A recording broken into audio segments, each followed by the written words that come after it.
about a year and a half's time, we had 65 million users. Welcome to Watch Mojo, and today we're counting down our picks for the earth-shattering moments whose ripples could be felt across time. Places in the world where the nomadic lifestyle still reigns, and nearly 30% of Mongolians live pastoral livelihoods. Number 10, the Super Bowl 38 halftime show.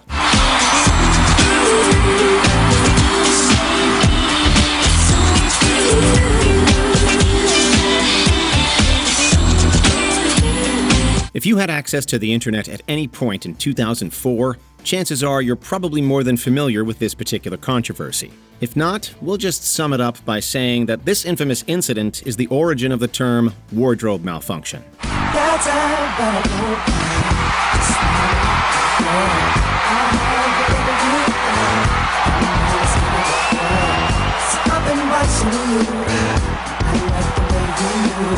While debate still rages on as to how much of the performance was pre-planned, Justin Timberlake's unveiling of Janet Jackson's breast made Jackson the most searched person of that year and the next. However, according to Javed Karim, clips were difficult to find online. This led to Karim, Steve Chen, and Chad Hurley overhauling their video dating service to accept any kind of video. On the website they proceeded to call YouTube. We imagine you've heard of it. The community is really the key behind the success of the site. And I think they will do everything to maintain that, to maintain people coming to the site and posting their own personal content, which to a large degree has really driven the popularity of the site. So I think that will remain. Number 9, the year 2000 problem. Todd and his family are preparing for the downside of Y2K should it come to pass. There's people out there that I've talked to that said, there's nothing going to happen. It's all too common to think that the Y2K panic was totally unfounded and that any concern about its consequences was leaning into conspiracy theory territory. In reality, the bug was only prevented by the hard work of computer programmers correcting a lack of foresight decades earlier. For convenience, all these computer programs, when it came to do dates, you only needed 2 numbers. Why use 4 numbers when you only need 2? And then they recognized, what date is a computer going to think it is when we get to 2000? After Canadian engineer Peter de Jager drew attention to the problem in the early 90s, software companies and IT experts went into overdrive to prevent potential disaster. When it was realized that more hands on deck were needed, American companies hired offshore in places like India, where there was already an abundance of English-speaking computer experts. This move, intended as a temporary fix, ushered in the era of outsourcing labor to other countries. There was a fear. Everything's in the internet, everything's in computers, and we're gonna lose it all. And Jesus is coming back. Number 8, the sinking of the RMS Titanic. I love you, Jack.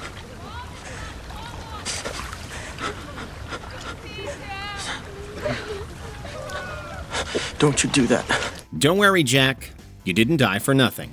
After the legendary ocean liner was destroyed following a collision with an iceberg, the argument was made at the time that certain disaster might have been avoided if the Titanic's crew had been alerted to the iceberg's presence. Is there anyone there? Yes, what do you see? Iceberg, right ahead! Thank you. The disaster led to President Taft signing the Radio Act of 1912 into law, which required radio stations to be licensed so that the airwaves would remain uncluttered and clear of as much potential interference as possible. The Radio Act was amended and replaced numerous times, with the Telecommunications Act of 1996 now in its place. As such, it can be argued that the Titanic is almost directly responsible for innovations in wireless communication. A woman's heart is a deep ocean of secrets. But now you know there was a man named Jack Dawson, and that he saved me. Number 7, the Indian independence movement. But the people of India are untouched. Their politics are confined to bread. British colonial rule of India began in 1858 and lasted nearly 100 years, until the efforts of activists and revolutionists, chiefly among them Mahatma Gandhi, dismantled the oppressive system. Beginning formally with the establishment of the Indian National Congress in 1885, Gandhi's emphasis on peaceful protest proved highly effective in the aftermath of World War I, and he became the leader of Congress in 1921. Shades of South Africa? Not quite. They're only holding me until the magistrate's hearing. Then it will be prison. What began as a series of small-scale demonstrations protesting British rule eventually ended up as a sweeping nationwide movement led by Gandhi, who whose goal was accomplished in 1947 when the United Kingdom acquiesced to India's demands and granted the country its independence. All that has happened is that I've grown a little thinner. Number 6. The 1968 Buffalo Bills season. You might say this is what I'm trying to do now. Right now I'm trying to make it. I came from a pretty rough neighborhood around here in Hunters Point, and I feel if I make it, that would be a good example for other kids up there.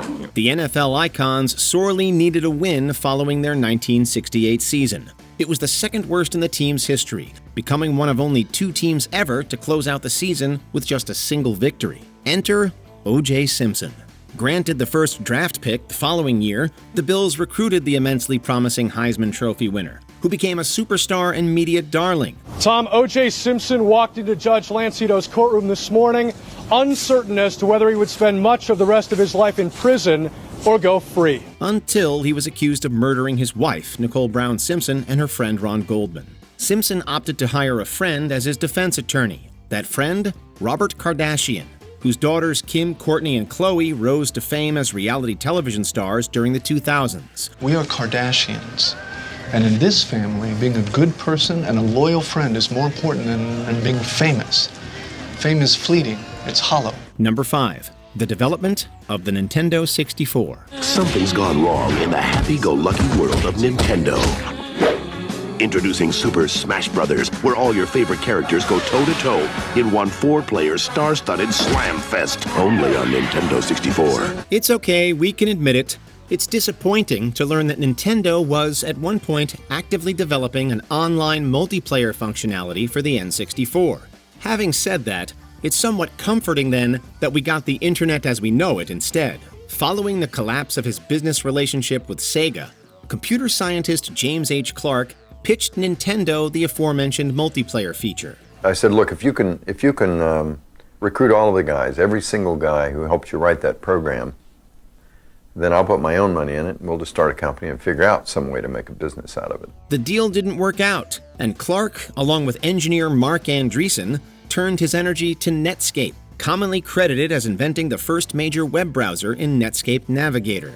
If Nintendo had accepted Clark's proposal, today's digital landscape might have looked remarkably different. Don't miss it. Number 4. World War I. Opposite of it, not having the right to vote, in some political sense, leaves you helpless. The onset of the Great War led to immediate societal repercussions. With men drafted to fight the war overseas, women went to work to fill the gap that had been left. This dramatically altered the fabric of the United States. Public perceptions of women's roles in society had begun to change, and the National American Woman Suffrage Association supported the war effort as a means of granting women further agency as U.S. citizens. Demonstrations of 10, 20, 30,000 people demanding the right to vote. Along with the National Woman's Party, they were successful in convincing President Woodrow Wilson to adopt the 19th Amendment to the U.S. Constitution in 1920. The amendment only enfranchised certain groups of white women at the time, but was an important first step nonetheless. Don't blame them. Remember, you gave them the vote 50 years ago. Number 3. The Cold War.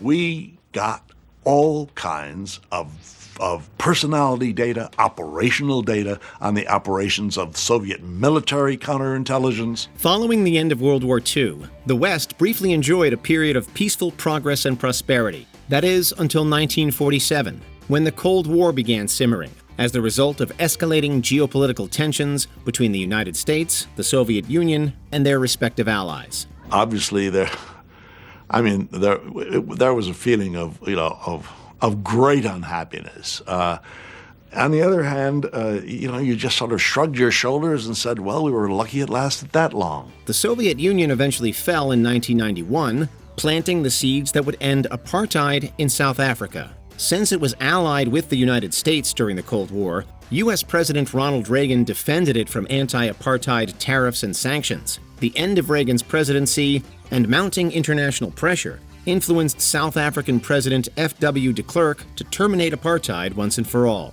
I, without qualification, apologize for the pain and the hurt and the indignity and the damage that apartheid has done. Number 2. The assassination of Archduke Franz Ferdinand of Austria. I am the son of peasants. And I know what is happening in the villages. That is why I wanted to take revenge. If Ferdinand had survived Gavrilo Princip's attack on him and his wife Sophie, Duchess of Hohenberg, it's possible that World War I might never have occurred at all. The June 1914 shooting was intended as retaliation by Young Bosnia, a group of revolutionaries who intended to establish an independent Slavic state against the presumptive heir to the Austro-Hungarian throne. I'm a Serb hero. The Archduke's death kicked off what is now known as the July Crisis, in which Austria-Hungary eventually declared war on Serbia. The declaration sent off shockwaves across Europe, and the tangled web of loyalties eventually escalated into the Great War. I suggest that you nail me to a cross and burn me alive.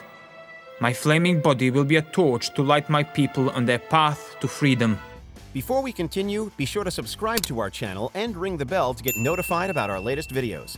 You have the option to be notified for occasional videos or all of them. If you're on your phone, make sure you go into Settings and switch on your notifications. Number 1.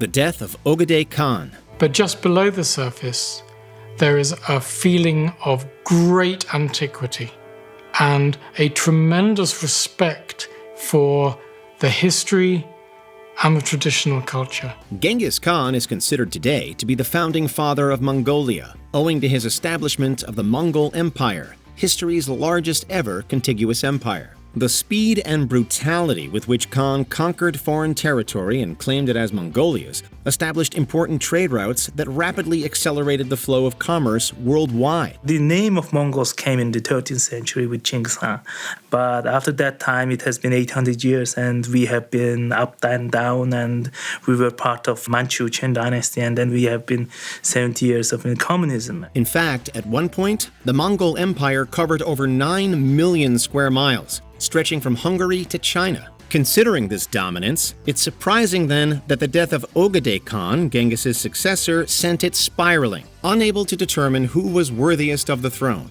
the surviving members of the Khan succession initiated a period of bloody infighting that essentially broke up the empire. Our history, we are portrayed as warriors. We are portrayed as people who conquered vast lands. We were the exception to the norms. What's your favorite historical domino effect? Be sure to let us know in the comments below. You know Uncle Juice, you know he would never hurt anyone. Well, Mom says he did. Did you enjoy this video? Check out these other clips from WatchMojo, and be sure to subscribe and ring the bell to be notified about our latest videos.